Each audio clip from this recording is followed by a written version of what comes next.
Boa tarde. Vamos iniciar a segunda parte do seminário. A primeira a apresentar é a artista multimídia e professora da PUC, Gisele Beiman, que fará um depoimento sobre o fotográfico e o pós-fotográfico em sua produção. Em seguida, a diretora do Museu da Imagem e Som e do Paço das Artes, Daniela Bolso, falará sobre a obra de Gisele Beiman.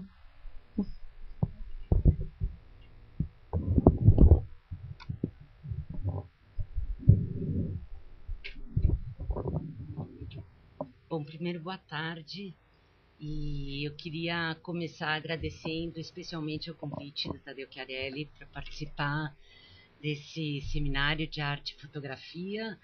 É uma honra, um privilégio e um pouco tenso também para mim estar aqui.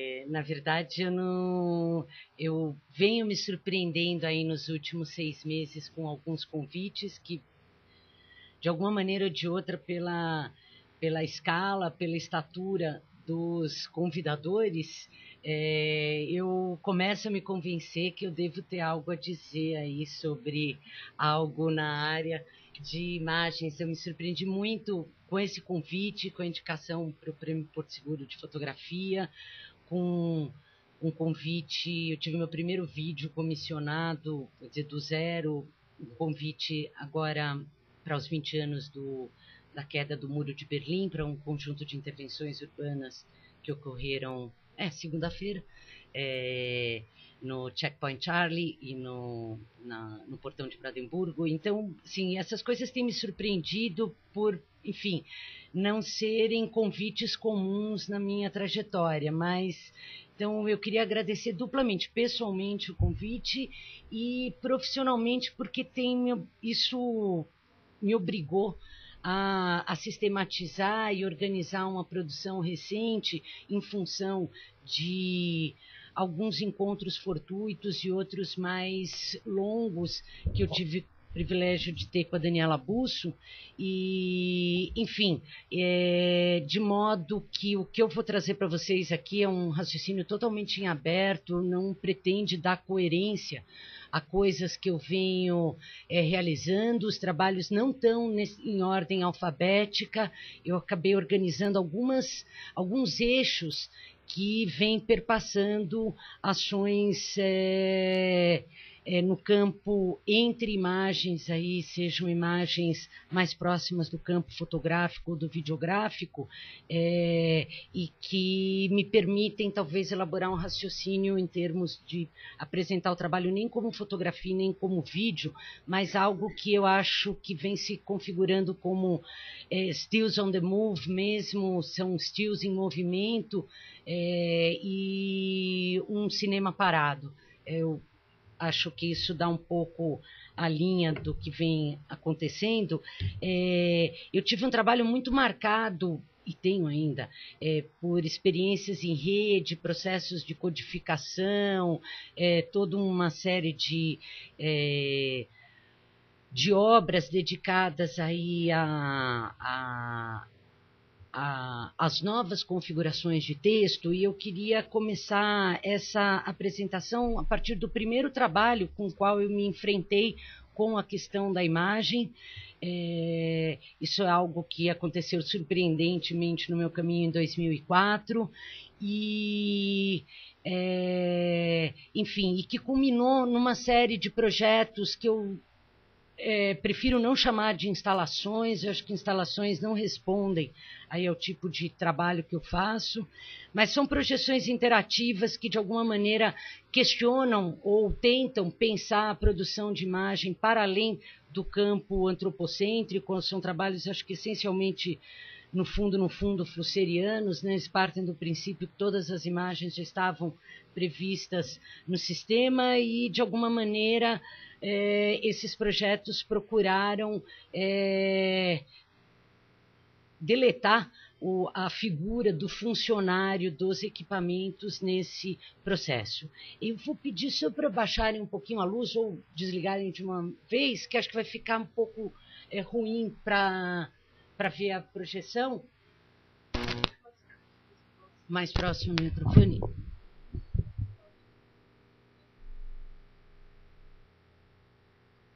Tá, vocês me dão um toque se acharem que precisa puxar a cortina, se ficar claro demais, tá? Eu acho que fica. Depois que muitas das imagens, como eu trabalho muito com celular, muitas das imagens, mesmo de documentação, são captadas com celular e nem sempre elas são as melhores. Ah, agora tá bom. É o primeiro projeto onde eu me enfrentei com a questão da fotografia e, aliás, que eu questionei a noção de fotografia dentro do campo das imagens digitais. Foi um projeto que se chama Cold Up. O projeto é uma releitura, é um diálogo, na verdade, não uma releitura, com o Blow Up do Antonioni, e que é um filme bastante conhecido, acho que dispensa eu dar grandes introduções, e até porque quem não viu, se eu falar qualquer coisa, eu estrago a surpresa de ver o filme, mas é fundamental relembrar que uma das grandes questões do Blow Up é um filme sobre os regimes de visibilidade e essa dialética entre o visível e o invisível e as distâncias entre as tecnologias de produção e o campo da imagem propriamente dito. Para quem não viu o filme, ou para quem não lembra, ou só situando um pouco a discussão do Cold Up, o que me intrigou num determinado momento era o que mudaria nas nossas formas de ver e perceber no momento em que as imagens passavam a ser produzidas digitalmente e, portanto, enfrentavam de uma maneira muito radical a essência da fotografia, que, como o próprio nome diz, é a inscrição de luz, né?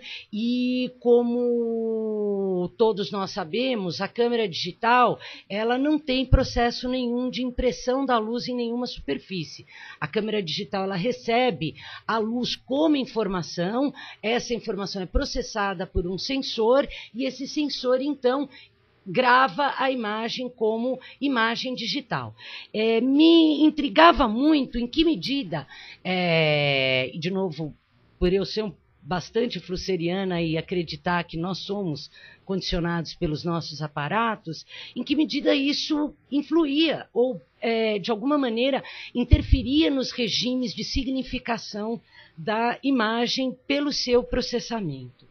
E algo que me encanta na imagem digital, além do fato de ser uma imagem que vive dentro do regime de original de segunda geração, ou seja, toda imagem é clonável por natureza, né? Ela não tem um original, ela é sempre o original e a cópia são o mesmo.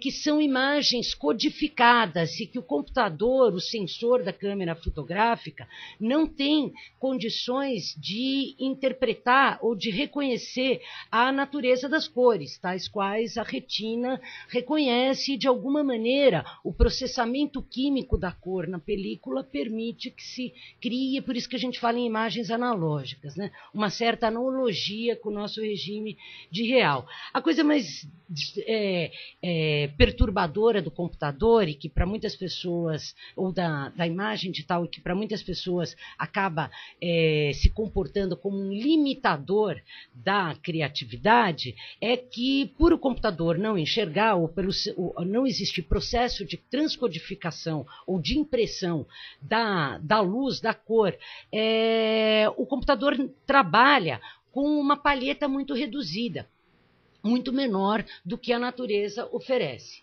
Dentre todos esses padrões, o mais banal, o mais restritivo, é aquele que a gente conhece como RGB, que é o padrão da televisão, né? O RGB, o vermelho, verde e azul.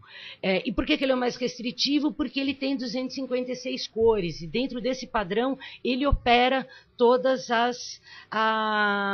os processamentos, né, de identificação das cores.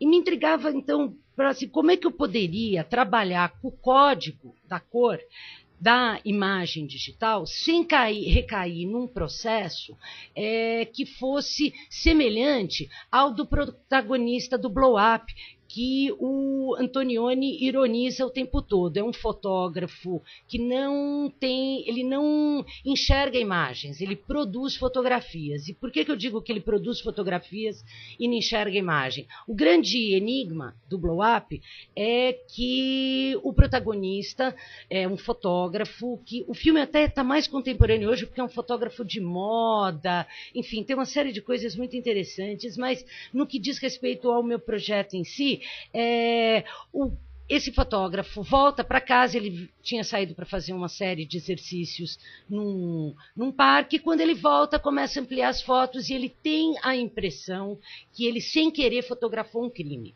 E ele ficou obcecado por a coisa de ter fotografado, que tem um corpo atrás, né, da Vanessa Redgrave, né, numa imagem aí que é bastante conhecida, que é essa imagem daqui já manipulada no Kodak, que ela vira para a câmera do fotógrafo e manda ele parar e ele sai correndo. E em casa, no laboratório, ele descobre, ou ele intui, que eles pararam porque eles estavam encobrindo um suposto crime. O que acontece no processo, e é aí que eu digo que o Antonioni ele pega no cerne desse embate entre o processamento da imagem e a produção da fotografia, ou a tecnologia de produção e a imagem propriamente dita, porque esse fotógrafo ele começa a ampliar as fotos compulsivamente, e quanto mais ele amplia, mais ele perde a imagem, mais ele encontra a natureza da fotografia, que é, no caso dele, o grão de prata sobre papel. Vocês lembram que, apesar do mundo digital, quando a gente ampliava muito uma foto química, ela vai revelando a natureza bruta da fotografia, né? E vai desaparecendo a imagem. E era exatamente isso que eu não queria fazer ao tentar fazer um exercício poético em torno do processo de codificação da cor no campo da fotografia ou da imagem digital e abrir essa reflexão entre as distâncias, entre a natureza dessas imagens e essa dialética do visível e do invisível. Basicamente, o que o Kodak faz, o Kodak é um programa que foi desenvolvido por mim com apoio do Instituto de Pesquisas da Nokia, do INDT, e com uma linguagem de programação que vem sendo desenvolvida em código aberto já há muitos anos, que é o Processing, que é a primeira linguagem de programação especialmente pensada para imagens, né? Não chega a ser uma linguagem de programação, mas, de fato, tem um programa, uma interface muito interessante de trabalho. E com o Processing, o que eu consegui fazer era trabalhar com o nível mais brutal, né, da imagem digital, brutal porque elementar, que era a cor RGB, e trabalhar com o seguinte parâmetro: cada vez que uma foto for capturada e ela for enviada para um telão num recinto expositivo, o programa Kodak vai tratar as informações de cores de cada ponto da imagem, como elas são códigos numéricos, como uma informação de altura, né?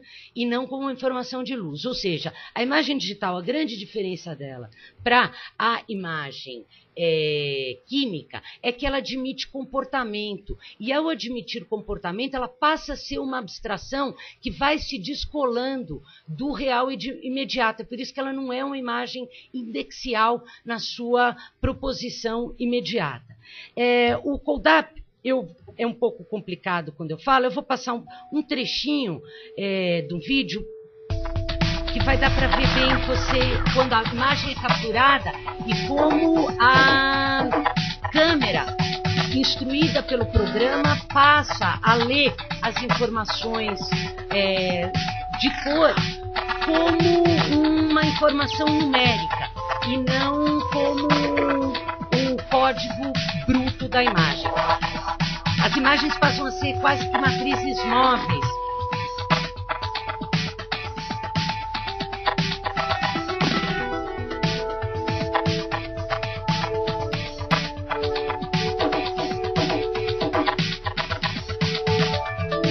Não por acaso, os pontos brancos sempre são os eixos mais compridos, né? Quem conhece um pouco de RGB ou de natureza das cores, né? O branco é a soma de todas as cores. O branco, dentro do RGB, ele é o nível mais alto, né? Ele é 255 vermelho, tudo de vermelho, tudo de branco e tudo de azul. Então, quando ele é somado pelo programa, ele fica enorme. E o preto é o contrário, ele é o nada de vermelho, nada de verde, nada de azul. E é nessa aritmética que as fotos se compõem. E é muito interessante ver as pessoas navegando dentro das suas imagens e, de uma certa maneira, reconstruindo essa distância entre o processo fotográfico e o processo pós-fotográfico, o processo da imagem digital, que é o âmbito, acima de tudo, da codificação da natureza, né? Nesse sentido, é quase até um pouco uma discussão aí que remete já ainda à Renascença, né? Quando Galileu dizia que a natureza o mundo nada mais é do que a natureza escrita em caracteres matemáticos. De uma certa maneira, como a informática toda ainda é muito cartesiana, ainda vale o raciocínio. Eu vou avançar, depois a gente volta para se tiver que voltar para algum vídeo, mas eu queria só dar um panorama do que eu venho fazendo e qualquer coisa a gente volta. Enfim, esse enfrentamento com a natureza codificada da imagem digital e com as possibilidades, de fato, pós-antropocêntricas que o trabalho com esse tipo de interface permite, e isso acompanhado de uma proliferação sem precedentes na nossa capacidade de produção, publicação e disseminação de imagens a partir da popularização das câmeras, de todos os tipos, né? Aqui tem uma câmera, imagino que aqui 85% dessa plateia está com uma câmera no bolso, muito embora às vezes esqueça, mas é cada vez mais comum as pessoas viverem a sua realidade mediada por lentes que são de câmeras digitais e, de uma certa maneira, recompondo um truísmo muito presente na minha geração, ou até a minha geração, que era a história do turista japonês, que aterrissava nos lugares, gravava tudo, e quando chegava em casa, assistia, e meio que a memória funcionava um pouco por osmose, ou ela era produzida na pós-produção do acontecimento, né? E começou a me chamar muita atenção como nós todos começamos a, de uma certa maneira, a nos comportar dessa forma, com essa transformação do celular numa espécie de terceiro olho na palma da mão, né? Em que a vida parece que ela é produzida, ela é capturada nas câmeras e ela é um filme que se deleta antes mesmo de chegar no final. Esse embate, junto com outras questões que eu já venho carregando desde o Cold Up, acabou resultando numa trilogia que é o de vez em sempre, de vez em nunca e de vez em quando. São 3 embates aí a partir de variantes de um mesmo programa, de novo desenvolvido com processing, e o que acontece é que ele permite que o vídeo capturado ele passe a responder aos gestos de quem interage com a projeção, de modo que os frames são quebrados, e conforme você vai passando o mouse pela tela, eu espero num dia me livrar também do mouse, que isso seja só com, enfim, mais Minority Report, que você arraste as imagens pelo ar, os frames vão te seguindo, de modo que vão virando, de fato, um limbo, no bom sentido, entre o still e o cinema, e, enfim, eu também vou passar um trechinho só do trabalho funcionando, depois a gente volta.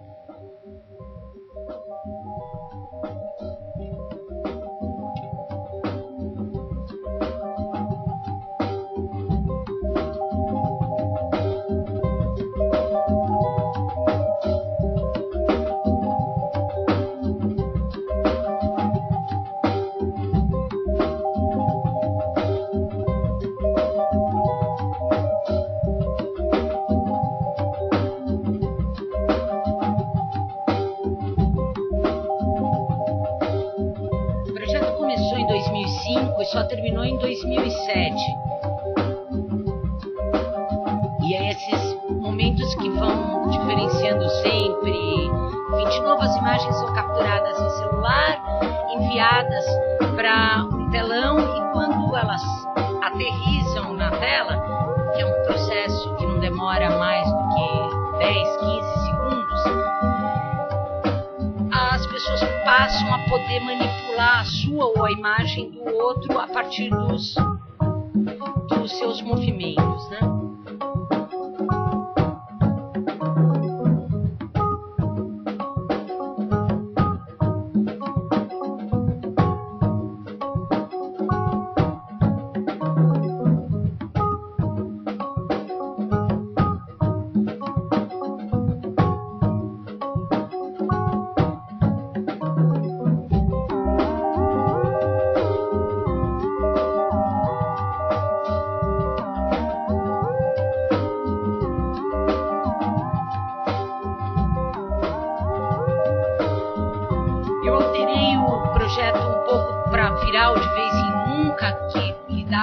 Com coisa da impossibilidade de recobrar o passado, sempre lida muito com diferença e repetição, adicionando filtros de cor a essa experiência gestual, né?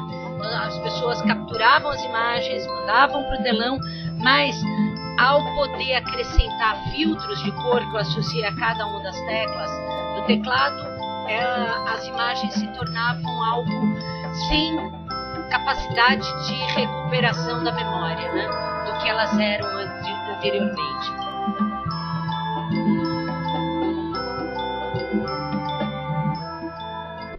A terceira fase desse projeto eu fiz até para uma curadoria da Daniela Busso e do Peter Weibel, que foi o de vez em quando, propriamente dito, onde as pessoas passavam a manipular vídeos feitos por mim, numa espécie de trabalho suicida que eu fiz ao longo de 2006.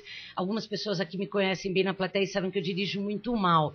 E, enfim, eu comecei a gravar enquanto eu dirigia. Tem amigos que também dizem que eu dirijo tão mal que não fazia muita diferença entre eu segurando a câmera e não segurando a câmera, mas esses primeiros vídeos acabaram resultando numa série que foi o Fast Lowscapes, aonde eu passei a trabalhar essa questão da imagem e mobilidade no nomadismo de um ponto de vista onde eu sempre estava em trânsito, mas ao mesmo tempo fixa em um lugar, ou seja, dentro de um meio de transporte, e capturando aí fragmentos de cidades como se elas fossem olhadas pelo principal dispositivo de deslocamento delas.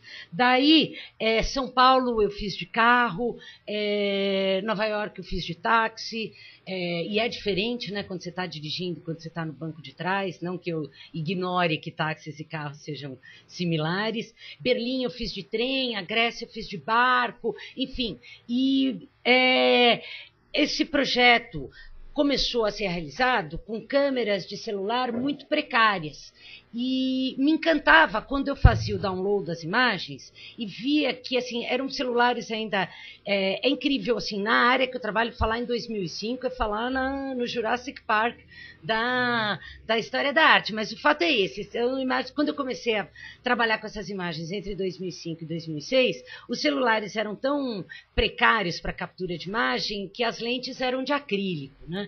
E quando você gravava 16 quadros por segundo, era uma coisa assim absurda, eu não conseguia gravar mais do que 30 segundos, e quando você fazia o download, aconteciam coisas do além, porque ele criava cores que eu jamais poderia imaginar que existiam na face da Terra, e eu comecei a trabalhar muito com essa coisa das cores do céu, ficava selvinho, verde, tem muito pouca pós-produção aqui, são estilos do vídeo, lógico que depois no final eu passo, mas essas cores, a pixelização, e uma coisa que também era um erro de configuração, de implicância do computador com o celular nessa época, é que o celular captava a 16 quadros por segundo, e o programa de edição de vídeo, qualquer programa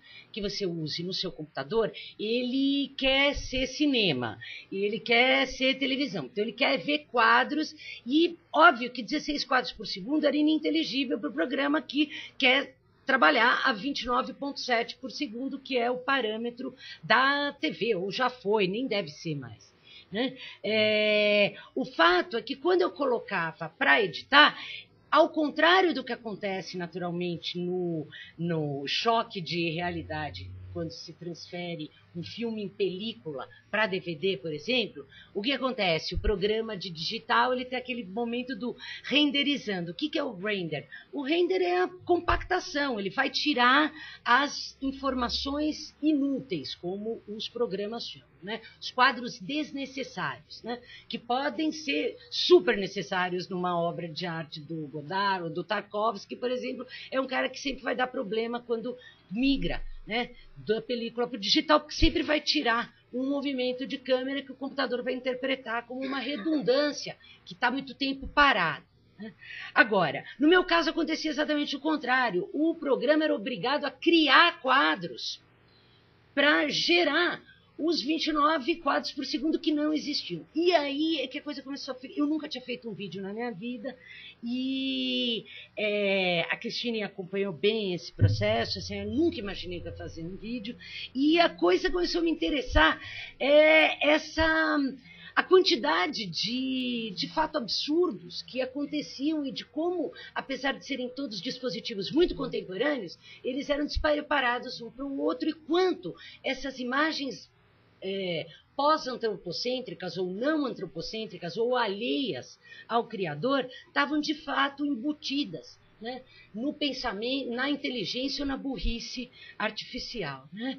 E eu comecei a trabalhar muito em cima desse parâmetro, tanto que as imagens elas acabaram criando frames que eu acabei usando um efeito para estressar o quanto um frame... direto para o final. Quanto... peraí. Só falar em erro, que... Deixa eu voltar para o ponto, que senão também acabo com a surpresa. Eles se empolgam, né? Eu acredito em psicologia maquínica, mas o fato é que... Vamos lá, comportem-se. O fato é que eu acabei trabalhando com um efeito que sublinhava aonde estava dando o ruído na imagem. Então, aqui não são 2 frames de passagem, aqui um passando para o outro quadro. Um quadro, ele vem dividido, como outros aparecem 2 vezes recortados, enfim, não tem muita... precisão, é um pouco obras do acaso aonde isso vai acontecendo, e me parece que esse é um outro dado que eu gostaria de chamar atenção no trabalho com a criação digital como um todo, mas especialmente no campo de produção de imagens, aonde esse embate entre homem e máquina acaba sendo muito surpreendente e, enfim, para determinadas... formações, né? Nós somos todos formados dentro de uma tradição ainda muito renascentista e quando não romântica, né? Nós acreditamos em inspiração, em decisão, em todo o movimento da arte contemporânea, da intenção, do gesto, do artista, e de fato trabalhar nessa área, se enfrentar com uma série de paradigmas sobre a natureza do processo de criação, e que talvez por não ter formação em artes plásticas, eu resolvi adotar como princípio, ponto de partida mesmo do processo de produção de qualquer coisa, né? Muito embora muitas vezes seja muito frustrante, né? Enfim, desde 2006, mais precisamente, é que eu posso localizar que eu venha trabalhando mesmo nessa esfera da imagem produzida no contexto do nomadismo e não só nesse embate com o processo de produção da imagem. E eu já venho há um tempo trabalhando com uma série de experiências em celular, enfim, um pouco explorando essa condição humana do nomadismo, em que todos os lugares parecem ser algum lugar e nenhum lugar. E, enfim, essa série tem imagens de vários momentos, ela é um pouco excêntrica no contexto geral da minha produção, mas também me dizer que algumas vezes eu recorto, enfoco alguma coisa, né? Não é tudo tão aleatório assim, mas que me parecem muito presentes nesse processo aí, aonde não só a questão do aparato, mas da contextualização, aonde o aparato tecnológico ou ao qual ele responde, que do meu ponto de vista é o âmbito do nomadismo, como que isso se comporta. Vocês devem ter percebido ao longo dessas imagens que elas são todas de qualidade muito variada e variável. E eu, até outro dia conversando com a Daniela, eu costumo dizer que, assim, para mim, assim, qualquer câmera é câmera. Assim, eu não tenho muito essa coisa do HD, low-tech, high-tech, enfim. Nisso acho que talvez é acima de onde eu sou mais flusseriana, é na cumplicidade mesmo com o equipamento.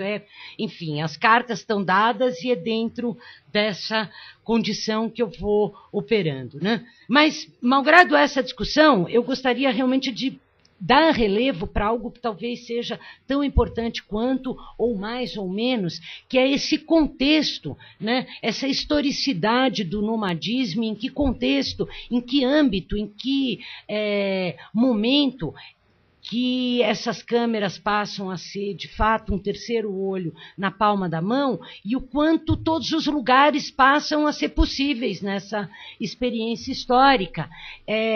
E, enfim, eu venho trabalhando aí numa série que chama Naturezas Mornas, e é um título que eu adoro e é uma droga para traduzir, né? Mas que tem todo um efeito aí para quem, né, para nós que, de uma certa maneira, tem a tradição aí das naturezas mortas, né? E é onde essa ideia de que todas as paisagens são possíveis, eu comecei a trabalhar realmente com imagens que eu ia, de alguma forma, colando lugares e criando espaços imaginários, né? Esse, por exemplo, é o canal de Beagle Seco, né? Que todas as imagens, elas têm um título. Eu nunca fiz um trabalho sem título na minha vida e eu realmente me impressiona esse desprendimento minimalista da coisa sem título. Eu, às vezes, começo pelo título. Mas, enfim, cada uma dessas imagens tem um título e o título contém os lugares que participaram dessa alquimia, desse processo, né? É um pouco uma diferença que eu tenho também com uma produção que vem se alargando com muita coisa boa, mas com muita coisa muito redundante, quase que aquele conto borgiano do cara que queria fazer um mapa em escala de 1 para 1, que é as mídias locativas, né? E era um pouco tentando construir mídias não locativas, que eu comecei a trabalhar com essa série de paisagens, né? Aonde eu vou juntando esses lugares, e é muito interessante, eu acho, perceber como a luz é muito diferente, né? Aqui, por seu canal de Beagle, a luz vem de cima, né? Na Antártida, aquela luz boreal, e aqui atrás a gente tem o canal, o Mangue Seco, e aquela luz tropical chapada, né? Que são estudos. Enfim, esse já é Tijucoronto, que eu não vou falar onde que é, porque a gente vai ver o vídeo daqui a pouco. E a minha favorita, né? Que é o Churicó, que é a Patagônia com a fronteira de Jericó com a Jordânia. E eu acho incrível como essas paisagens, elas parecem realmente feitas uma para outra, muito embora eu nunca tenha procurado fazer um trabalho de fato, apagar a colagem do âmbito da foto. Ela é muito mais um golpe de vista, né?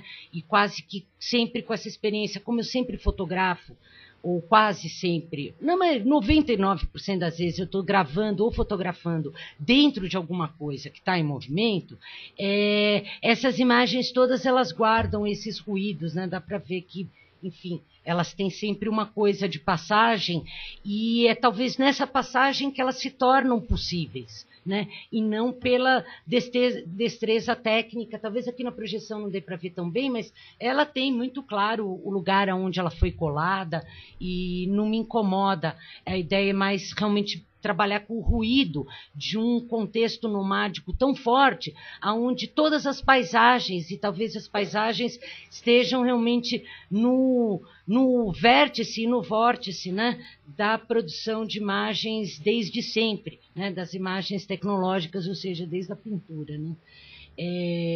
Enfim, eu vou passar aqui um pequeno... Essa imagem, essas fotos, elas vêm e vão de dentro de vídeos. Eu vou passar um que é muito curtinho, que é de Tijucoronto, que vai dar para...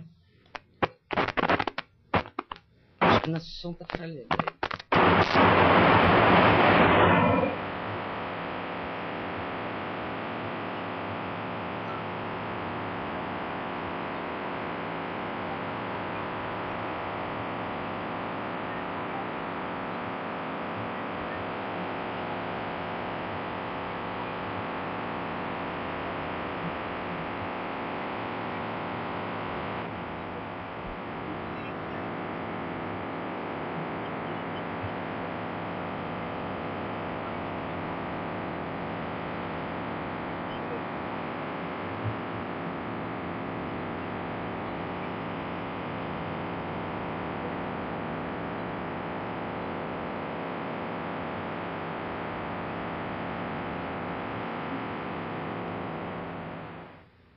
O Tijucoronto, na verdade, mistura imagens de trem feitas em Toronto com a Barra da Tijuca, no Rio de Janeiro. E é incrível como o mar subindo nas geleiras assim, de Toronto, assim, é uma imagem assim, que me encanta, e o quanto, mesmo num dia chuvoso, né, o Brasil é mais colorido nas paisagens assim, chuvosas, né, e canadenses. Assim, já me perguntaram várias vezes, você usou imagem colorida com a branca e preta? Não, né, mas são os lugares, eles têm uma pulsão do local muito forte, e que vai, enfim, de alguma maneira se tornando uma imagem muito contraditória, que de fato me interessa bastante.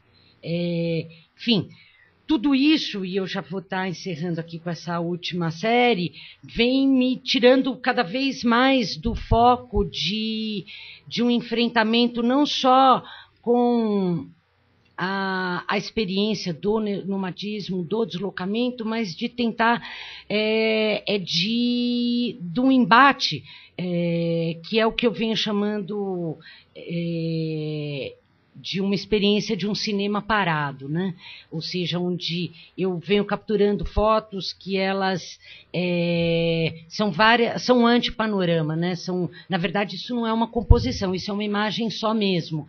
Eu capto aí 12 imagens num quadro só, e em algumas situações elas se tornam fantasmagorias do real, e sem índice mais nenhum, né, daquilo que elas já foram, ou elas passam a ser um diário de um trajeto que é impossível de recuperar, e que, de novo, só são possíveis no âmbito da imagem digital, e só são possíveis a partir dessa cumplicidade entre o criador e o seu equipamento, porque dificilmente, é impossível prever como uma série vai ficar, como esse quadro, né, aqui vai ser finalizado, na medida em que eu estou deslocamento. Essas fotos aqui são captadas dentro daquele metrô suspenso de Miami, e, enfim, enquanto o trem vai andando, a câmera vai capturando e formando os quadros, e não tem muito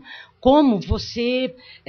não tem nada como você prever o que vai acontecer, mas essa captura do deslocamento acaba dando surpresas assim, que me interessam sobremaneira, e que, de novo, voltam, óbvio, essa discussão do nomadismo, da memória, lembrança, apagamentos. Eu venho fazendo essa série de várias formas, esses Miami no metrô, essas são em Montreal, dentro do trem, quando acontecem esses acidentes, você passar dentro de um túnel, acabam ficando super interessantes. México, bom, que Minhocão é bem...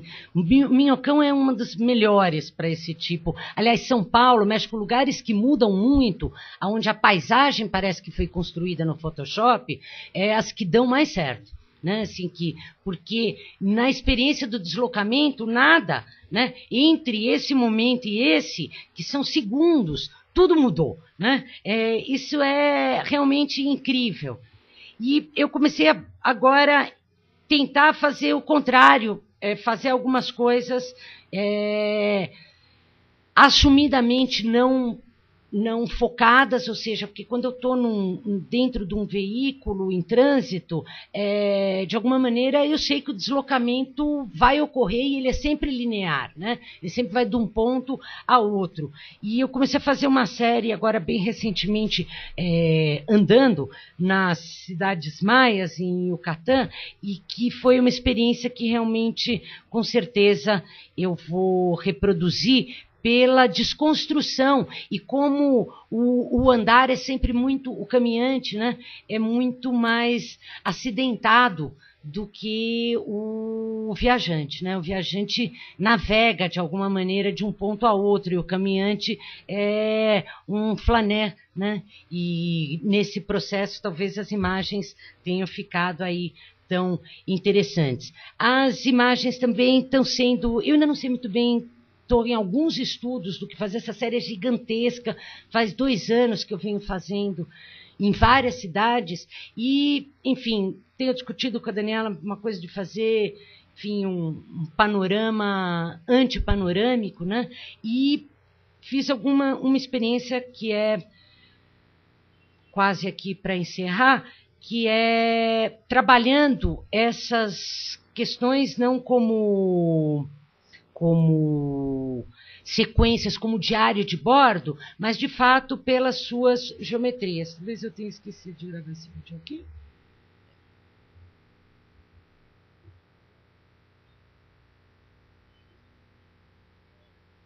Passar direto.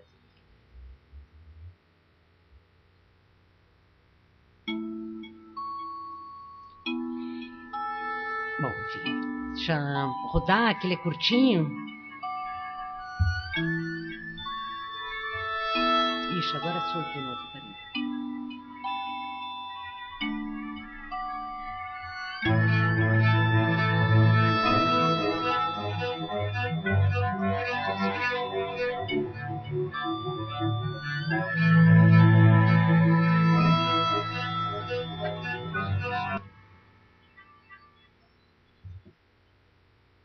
Quietinho agora, vai.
aqui, acho que estava demorando, né?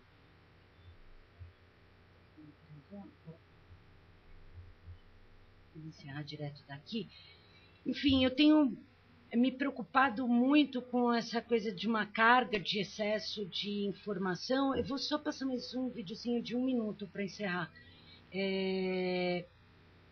Dá para fechar a luz? E dessas experiências em retirar essas geometrias variáveis de paisagens sequenciais, eu comecei a trabalhar muito com o esvaziamento de informação dentro do campo de registro e que vem aí desembocando numa série que eu tenho chamado de Minimal Information Disease, que realmente é uma doença desinformacional e aonde eu vou reduzindo o processo de edição à informação mais mínima possível da imagem, que é o valor da cor no pixel. De uma certa forma, é uma volta ao ponto de partida dessa informação.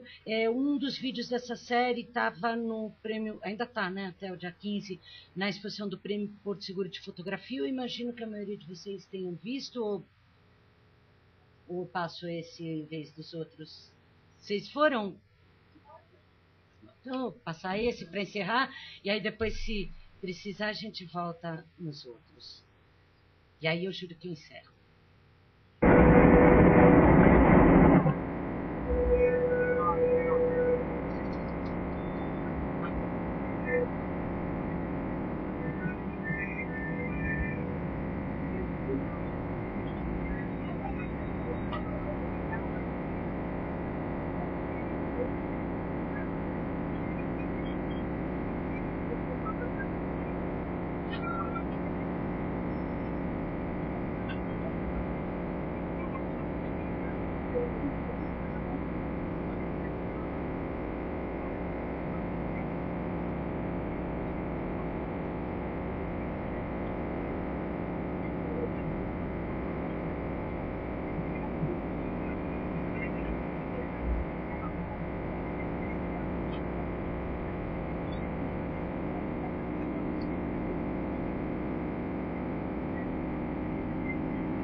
Obrigada, gente.